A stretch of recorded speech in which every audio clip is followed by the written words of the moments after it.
I'll try and make this real fast because really this is just an introduction to something that hopefully you all will download and play around with yourself. And our speakers gave so much great context that I think I can skip over some of what I was going to do. So I've been working, my name's Emily Alvarez. I work for StopWaste. You heard me introduce myself earlier if you were here at the beginning. StopWaste is the Alameda County representative for BayREN. And with the BayREN Codes team for 2 years now, I've been working on this topic of, what do we do about electrification and energy efficiency in existing buildings from a mandatory perspective. So last year, I wrote a white paper with Ardena Energy kind of on the different policy options available or that have been used by local governments to address existing buildings in the past. And as part of that white paper, we did some modeling of what the impacts of various approaches would be for the East Bay, so it was Alameda and Contra Costa County. But then we wanted to make it more useful for all the jurisdictions who are struggling with this question. And so we wanted to be able to customize that so that those numbers could change for, an individual city or what policies that you're thinking of. The white paper, the tool, and the tools user guide are up on the BayREN Codes website. And if no one drops it into the chat while I'm talking, I can drop the link into the chat after I'm done. And so what this looks at really is it models 5 different existing building policy options. I don't really have to describe them, I don't think, because we've pretty much gone over all of these with the previous speakers, except perhaps with the exception of permit enforcement. So, you can have a really aggressive policy, but if nobody is getting permits and just kind of going around the requirements, then things are less effective. So that one's a little bit unique in that it increases the effectiveness of the other policies and doesn't necessarily have direct savings itself. So that's sort of modeled off of what the city of Davis has. But then energy assessment and disclosure, this is like Berkeley's BESO. And then replace on burnout we just talked about, which is very commonly talked about, but has not been passed by anyone yet. Time of major renovation reach codes. This is like what the city of Piedmont has, where they require upgrades to be made at time of major renovations based on cost. And building performance standards, way more common at the moment in multifamily and commercial spaces via AB 802 and local codes that make that requirement more stringent. But it could be done in the single family sector. It just hasn't been yet.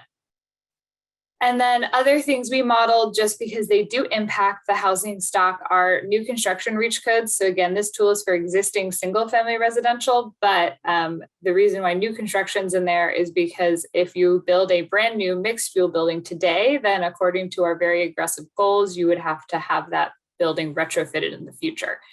So if you do pass that new construction reach code, it's taken out of the model in the future for building upgrades. And then just to have it in there, because again, it's talked about a lot, the end of gas flow, which came up today, or decommissioning some of the gas infrastructure. So all of those things can be found on this dashboard, which you can pick your, at the most minimum, there's also instructions on the first page of the Excel spreadsheet.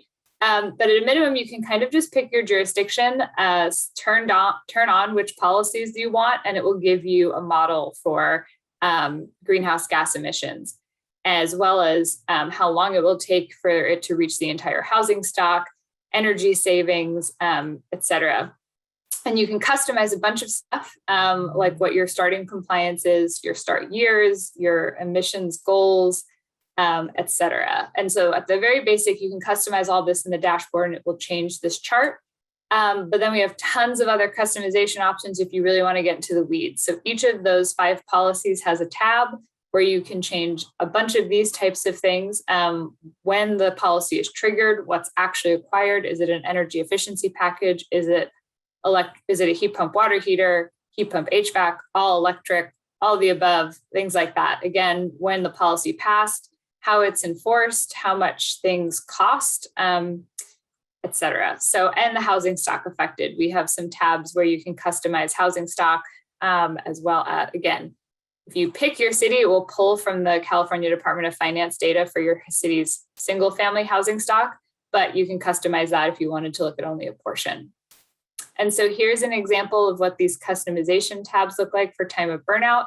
So as a brief description of the policy, a link back to the dashboard. And then this is what I meant. You can kind of change fee costs, click what's wanted. And then that's where you can also see kind of an in-depth breakdown of the impacts of that policy, as well as any little helpful notes. So this one, again, references permit evasion. And how we hope cities and jurisdictions will use this tool, again, kind of helps you compare these different policy options, as well as even different choices within that, like when a policy passes. We have many kind of deadline goals, so X% by this date or carbon neutral by this date. But if you do everything in 2044, then we've still released a ton of greenhouse gas emissions into the atmosphere that will potentially prevent us from reaching our, 2 degrees Celsius or 1.5 degrees Celsius less warming goals. But there's also very important things when it comes to passing things sooner, like politics, market readiness, et cetera.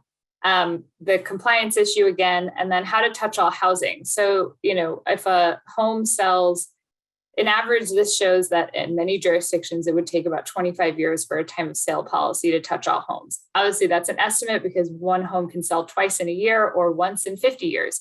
But it does show you that if we are looking at, the 2045 deadline, some of these would take a really long time. And so how do you layer so that you hit one home at time of sale, another at time of renovation, another at time of burnout, or things like that? So one policy may not solve all of our problems, sadly. It would be wonderful if it did, but this can kind of help you figure out some of those things.